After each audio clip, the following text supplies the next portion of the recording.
All right, well, I want to introduce to you Ernie the title guy, good friend of mine, and he is knowledge based on anything that has to do with wholesaling. He started his career doing title. Now he's a huge wholesaler, hard money expert, and this is a person that you want to talk to and know what he knows, because he has a lot of information that could help you. And you know, closing deals, this guy is the man. He is like Stuart Scott, as cool as the other side of a pillow, because this guy gets there and he closes everybody, knocks on doors, he does it all. So introducing to you Ernie the title guy, my good friend. So I wanted to get you on the show just to talk about a little bit on what you do and, you know, and how you could help others. You know, sure.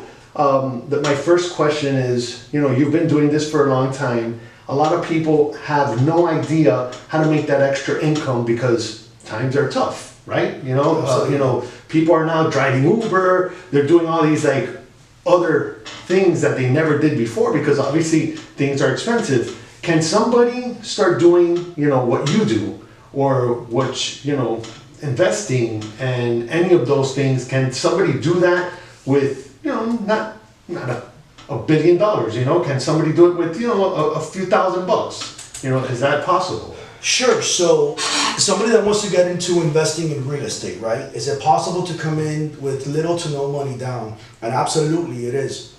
So because of private money lending, which is the side of the business I'm in, right? Investors like myself and many others could really scale their portfolio and start buying properties in volume or however they want, and just leverage off this capital that they have access to, because the capital's lend is asset-based lending. They're lending the money based off of the asset. If the deal's there, the money's going to be lent for it, right? Mm-hmm. And yeah, you have to come with a down payment, like maybe like what, 20, 30% of the deal, right? Okay. But when there's a deal, as long as you're connected in the right network, maybe you don't have the capital, but you could raise the funds. You know, if what you got to come in with is a total of $25,000, you could see who could lend you that and give them a 15-20% return on the money they lent you. So that doesn't matter if, you know, I find the property and then all of a sudden I don't really have the money, but maybe you get 10 friends of yours to, you know, with a few grand each, and you could like make a pool. Exactly. And start investing, you know, that way, right? Exactly. Like, and or you could bring in a capital investor into the deal, and somebody that maybe has I always recommend this either way, but somebody that has the capital to bring into the table and has the knowledge and experience to take that deal home, renovate it, sell it, and make a profit.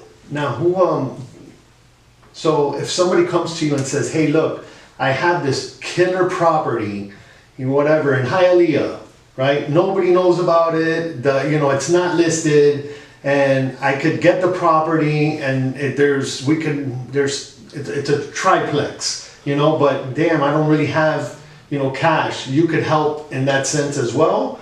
You know, put the deal together, or how? Yeah, the first thing I would do is underwrite the deal, right? Like, let me look at the numbers and let me make sure it's a deal. And if it's a deal, and this person knows about the property but doesn't have the experience or the capital, my first question would be like, hey, I like the property. I think it's worth moving forward on it. How would you like to work this together if I was willing to come in as your partner? That's good. That's good, because there's a lot of greedy people, and that's why I love that you're not greedy at all. You're always trying to help people out. You know, going into what you do is, you have an event and you put together a bunch of investors and people together to start, you know, networking with each other. Right. So that's why I say that you're very kind in that sense. You're always trying to help people out, and you know, that's something that maybe someone may not know, right, that you would partner up with them if it's a good deal. Absolutely. You know, and that's amazing, because maybe the guy doesn't have any. He has a hookup, but he doesn't have the money. But instead of him being like, "Hey, I can't do anything," you'll be able to be like, you could partner up with them and make it happen. Even if they have the money to put down, or maybe they have half the money, whatever it may be, you should always still partner with somebody on your first 1 to 3 deals, because there's a lot to learn, and a mistake could cost you hundreds of thousands of dollars, right? Right. Because you screw up on this property and you can't now sell it for the number you want. You're negative. You got to come cash to closing. You messed it up, and instead of thinking you're making money, you're now having to bring money to the table once you resell it to a retail buyer, right? That could happen, right? If you don't know what you're doing, if you buy a property and I have a house right now that I'm remodeling, and I didn't account for having like the bathroom floors.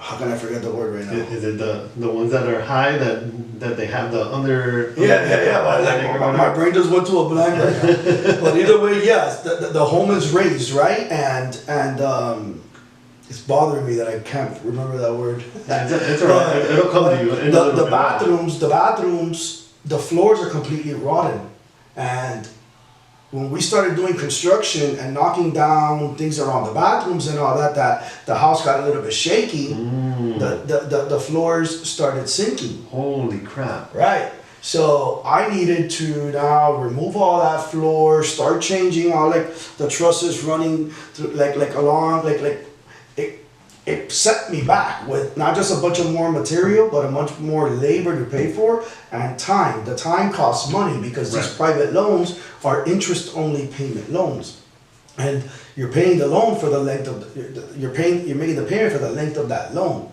So you want to get out of these properties as quickly as you can. Having a problem that's set in a house like this, this sets me back another 30 days or so. That's another $7,000, right? That I owe on that private loan. So not just the $7,000, but the material and the labor, right? So when you add all this up, that one thing I overlooked might have cost me close to $15,000. That one mistake. You make another mistake like that one, you're at now $30,000, and you keep adding mistakes as a rookie, and before you know it, you're breaking even. So or if you're lucky, you're breaking even. So you're saying make sure one good advice is whatever you're gonna do, whether it's with you or with anybody else, get with somebody that's already done it, and just have a mentor, have somebody to help you through the process, because there are a lot of steps. Like you mentioned, you have materials, labor, time. You have your interest-only payments that you're gonna have to pay these lenders. So there's a lot going on, and I understand why people will get scared too to even get into that business, because if you don't know, it's like, holy moly, what do I do now if I get stuck? So that's a really good tip for somebody that's starting to invest. And now what work you could do with permits versus what you cannot do without permit. You could do without versus with permit, right? Somebody may go and knock a kitchen down and put a new kitchen, and they don't know that they need to do this permitted. Right. And the county code enforcement's driving by, sees a handyman walking in and out, gets down, wants to see what's going on. They don't know better. They let them in. Now they got caught. Now they have a stop order on the project, right? Yeah. Now you got to go to the county, the city, and start paying money to solve your problems. You got a citation. Right. You got a stopped project that you can't keep going. You got to now start going through all the departments of permitting and get them approved. And that could set you back a few months. Yeah. So a few months for something that you thought you were gonna get knocked down and put up new in a week. Now, when you're doing these properties, this is just me thinking outside the box. Let's say you have a property. It's a cross space. Oh, cross space. There you go. It's true. Yeah. That's what it's called, a cross space. Sorry, I just remember. It's all right. So, if somebody goes right now, they have a property, right? They have this fix and flip that they see, and they're like, man, if you see a way of adding, let's say, an addition to it, or let's say not doing anything to the structure, maybe making it like a little efficiency type deal. Do you do that, or do you, or is that something that you don't even care? You just try to like flip it to the next guy, or So and I know it's you're talking about permits, not you permits. gotta be a little more know. experienced to like dab into that, and the reason is because it's probably not gonna be done with permits, right? Maybe you're gonna convert a garage into, Right. Look, my first flip that I did, my first fix and flip, I converted a garage into a master bedroom. I built a bathroom in there, I made a really nice bedroom, a big closet, and I turned a 3-1 into a 4-2, right? I didn't do that with permits, right? But I was being mentored by somebody at that time. But what happens at that point that you're gonna sell it? Nothing. You sell it the way it is, Sell it the way it is. and then obviously you're making more money because you already have extra. Today I've learned how to protect myself from that. So I'm not gonna have a problem selling that because there's no liens or violations or anything in that property, right? And the appraisal is gonna is an as-is appraisal. When the homeowner is going to buy the house, they have to send an appraiser to the property from the bank. Right. They're gonna appraise the property for what it is. If there's 4 bedrooms and 2 bathrooms, that's what they're gonna appraise. It doesn't matter if county record says it's a 3-1. That's not what's there. That's not what they're appraising. Okay. All right. If that homeowner later gets hit with some kind of violation, very difficult because it's in the interior of the home. But Going back into what we were talking about, basically, well, let's go with this. I have a few questions, that I want to look at because I want to, see. I don't want to leave anything on the table and say, man, I should ask this or that. Go for it. So with your leads, yeah, you could go door to door, knocking on doors or whatever. What other lead generation do you do that could help somebody that might want to start this and not have a clue on how to get a lead? so somebody looking to build, you want to start with a database, right? There's programs like, for example, I like to use PropStream. Okay, and in PropStream, I could build my own data. I could look up people in whatever distress point that I want them to be in, and I could get as granular as I want with that criteria search. I could look for property that have been owned. For example, here, if I'm hoping to find a tired landlord, I'm gonna look for a property that's owned 20 plus years, has maybe like 70% equity or more, non-owner occupied, and has a lien. And all this, you could look it up in that. And programs like PropStream. Cool. I would always recommend PropStream to somebody to get started. No, that's awesome. That's awesome. Those are little tools that somebody might need. And if they don't know about it, how they gonna research it. Right. That's a great way to research it because you want to know, okay, what property can I purchase? What property can I, is good? Because you go in a neighborhood and what do? You just knock on each door. Good. There's something called driving for dollars. Okay. The way I like to do it, I call it Googling for dollars versus driving for dollars. Driving for dollars is like basically driving around with a notepad like this and just jotting down any distressed property that you see. Something with the blue tarp on the roof, something with the grass too high, something that just looks abandoned, old, or beat up. Start writing down addresses so you can start getting yourself a database and you can begin to skip trace and look for whom the homeowner of that property may be and begin to reach out to them. I could do the same thing and save myself a ton of time by just doing that through Google Maps. So I've just learned to just go on Google Maps and start picking an area that I want to work, so like my farming area, and start going block by block, looking at the properties. And what do you do, like a street view of it? A street view. I do a street view. So I'm basically driving the neighborhood through Google Maps, and when I see something, okay, write that address down and keep it going. That's cool. That's a good way. That's a good way to not have to go out and go and drive the car, and then you're getting tired. It's much more efficient. You're going to get more leads out of it. You're going to get more data out of that quicker, You're not gonna spend gas, you're not gonna spend time, you're gonna sit behind your computer and just do this and move on to the next. That's awesome. That's awesome. Yeah. That's good advice. Yeah. Those are two good points that you've already put in there. It's what you do with the data. Right, You know? right. So now you have this data, and what do you do with that next, right? You could SMS it, right? Like text message blast it. You gotta be careful. You gotta know how to do that because there's laws right now that protect like against SMS blasting. Right. So you need to know how to do that correctly. Cold calling, door knocking, letters, handwritten letters. If once you skip trace them, if you find emails, start emailing as well. I do a little bit, I wouldn't say I do all of those moves, but I definitely do the SMS blasting, I do the cold calling, and I do the door knocking. And the door knocking is the most effective. I used to do letters and emails, but they were just producing, at least for me, because what may work for you, like everybody has a different, the letters and the emails were not working as much for me as other avenues, so I just started putting more time and energy into the things that were working the best or that I found like a little niche to.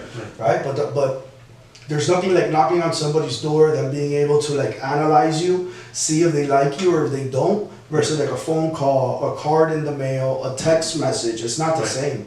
In volume, you'll get a little bit of everybody because somebody may like a text message, somebody else may like a door, somebody else may appreciate a call versus knocking on their door or what. So you gotta do a little bit of everything to like grasp the like leads out of each.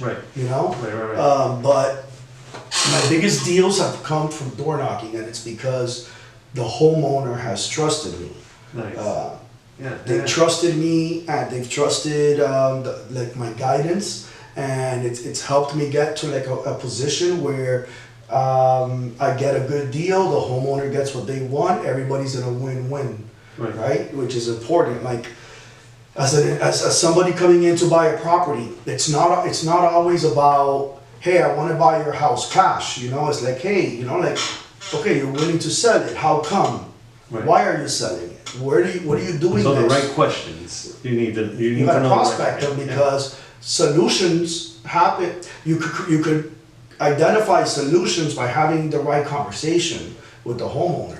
It's not always about the price. Hey, I see your house. I want to buy it. I'll offer you this. What's the best price you would give me? Those are all horrible conversations to have with somebody. It's better to understand why they're selling the home. What do they plan to do with the next? Do they need the money before? Do they need to close to get the money to then find somewhere else to move? Like, is it, you know, like some of my best deals have taken place and there've been higher offers. But some of my best deals, they've worked with me because I asked the right questions, I listened, and I found solutions. Solutions as simple as giving somebody 45 days post-vacancy after closing in the property. Right? Like, okay, you have nowhere to go. I'll leave you in the property for up to 45 days so that you could get your money, you could have time to figure out what you're gonna do next, and then you can move on. Something as simple as that has made the seller take my offer versus a higher offer. That person wasn't listening and asking the right questions. Wow, that's interesting. Wow. Well, let's move on to the lending part of this, which is a crucial part, and it's, you know, what you're doing now with Axe Capital.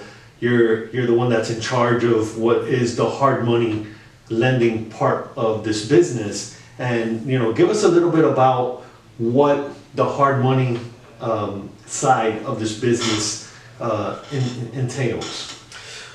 The hard money side of the business is probably my favorite part of the business because it's now where you get to like really dissect the deal and structure it. And I like structuring these deals and seeing how can I capitalize as much as possible on the funding process, right? And I've learned a ton of things that could be done to maximize, like to leverage the capital on these deals, right? So the lending process is quite simple, right? Because it's not a conforming loan regulated by Fannie Mae and Freddie Mac and all these things. You know, it's not an FHA. It's not a conventional loan. This is a simple asset-based loan. It begins with something as simple as like a 1 or 2 page application, basically asking questions about the property more than about you, and taking it from there. Right? Do they ask for like do I need a 700 credit score to do it, You don't or need that. you know, none of that? Will that help you get a better rate and term? Absolutely. Oh, okay. But good. you don't need Good to that. know. Okay, You don't good to need know. that. That's good to know. I could basically fund you, no questions asked, with a copy of your picture ID, and fund you on a deal and ask you nothing else. But you're not gonna get the best rate, you're not gonna get the best terms, and you're gonna be charged a little bit higher in points. That doesn't matter. Right. If the deal makes sense, that doesn't matter, especially if you don't have the credentials to get, because you have like your true private money, and you have your institutionalized hard money. And the institutionalized is going to be, you're gonna get better rates and terms, right? You're gonna get higher loan to values, less points, okay, things like that, because they're doing a little bit more underwriting on you. The more underwriting you allow the lender, the private lender, to do on you, the better rates and terms he's gonna give you. Because you could prove that you have liquidity in your bank account, that you do have a good credit score, that you have 7, 8 projects under your belt, or you have whatever it is, your note is now sellable. So when your note, the note is, once you close, you fund, we lend you the hard money, that creates the note, right? That note is either sellable to the third party lending world or not, right?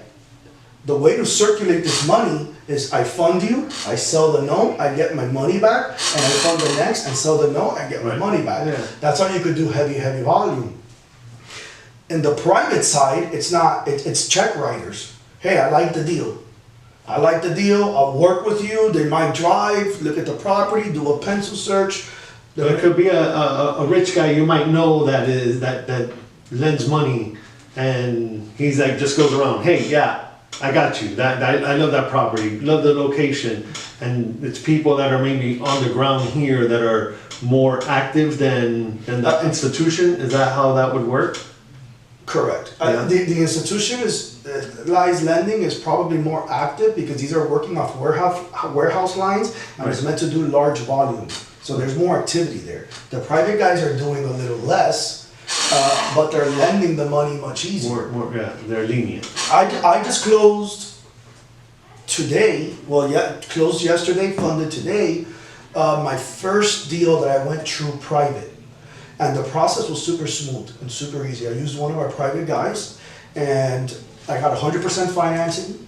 I got interest reserve payments built into the loan, so I'm not responsible for any payments on the loan. There was no appraisal, there was no application, there was no questions asked. It was straight up like, hey, I'm getting the property at this price. There's major equity. Like I have like 60% equity in the price that I'm in versus what it's worth right now. I remodeled, I have even more equity. So I basically bought that property, they got 30 cents on the dollar, which is like, it's a great deal, right? So the lender was able to give me 100% financing, built in the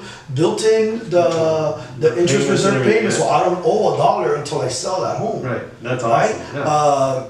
And I was able to fund within the same. If you wanted to buy a property to invest in, you found a good deal, you brought it to somebody, like let's say you brought it to me, I looked at it, this is a great deal. I'll jump into this deal with you. So you open an LLC, you'll send all your information to us so we can do all the lending and all that with the warehouse line. But you'll get to use my experience because you brought an experienced person into the deal. Right. Operating agreements, or I get put on the LLC with you, and now like my experience gets to get used, and now you get like a really good deal. And if you do your first, I would say like up to like 5 deals with a partner, you'll get a better leverage on the money. You'll get the money much easier, much faster, because the other person knows what to do. And after like the 4th or 5th one, you can go on your own. You know the process. You've already flipped a few houses. You know what you're doing, and now you're getting really good rates and terms yourself too. Oh, that's good. That's good. It's a good helping hand. You know, a lot of people. It's a big. It's not like if you're going in and saying, "Oh, you know, I'm buying a car." You're buying a house that are, you know, hundreds of thousands of dollars. Sometimes people get scared. So if they could come in with somebody that they feel comfortable with and they have some experience and gain that, I mean, that's priceless. You know, having a mentor that helps you is priceless. For sure, you know, and Absolutely. and you would want to have somebody that has experience like yourself. I want to go now into one more question that I really wanted to ask you is so with all the experience that you have now, what would you tell your younger 10-year, you know, back 10, 20 years ago? What advice would you give that younger self of you, you know, that to help you in the future? Invest more money back into the business. So when I first started, I've been in the business since 2012, and I started through the title, right? Through the title space. And a client brought a deal to me that they're like, hey, this is a short sale. I'm bringing it to you to the title company so you guys could process it and all that stuff. And I'm looking at the deal. I'm like, man, this is a house, a 4-2 in Westchester. Back then, right? They were losing it for like $100,000 or so, and the house was worth much more than that. And I'm like, there's no way that this house, they're losing for like 90 something, $100,000 or so. It's a short sale. It's not upside down. There's equity here. So long story short, I told the person I'll solve their problem. I went under contract. I went to a buddy of mine. He mentored me through that transaction, and we wholesaled it for a $96,000 profit. Nice. Basically the same amount that was owed, Right. like that they were losing the house for, I was able to wholesale it for that same amount. So basically made close to 6 figures on that deal on my first wholesale. I spent most of that money, man. I've never made that type of money before, right? Some years later now, where I'm at now, I'm investing the majority of the money I make back into my business today. Systems, more employees, technology, trainings, education for myself, because that's what's allowing me to keep growing. Right. I could make a nice banger on a deal, hit a good, like a good lick on a deal, and make a nice profit, and go on a vacation or 2 vacations, and go shopping and buy all this clothes and all this. And what did that do for me? Yeah. But it's not the same that, okay, I hit a nice deal, I added 3 employees to the team, I got better systems in place, I'm doing this now, and now you could go and you could get 10 more of those deals. So reinvest in yourself. Reinvest in yourself and in your business. Right. All right. When you close a deal, more money needs to go back into the business than into your personal pocket on that one deal. And if that wasn't enough money, then go out and find the next deal and stay broke, but put that money back into the business. Nice. All right. That's good. That's good advice. Good advice.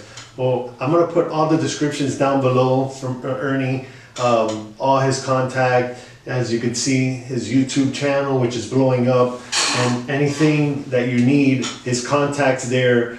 Hit him up. He is a super nice guy, and all he wants to do is help others, and that's exactly what he does. Hard working guy, and I never see anybody working harder than this guy. So hard work does pay off, and that's the proof right there.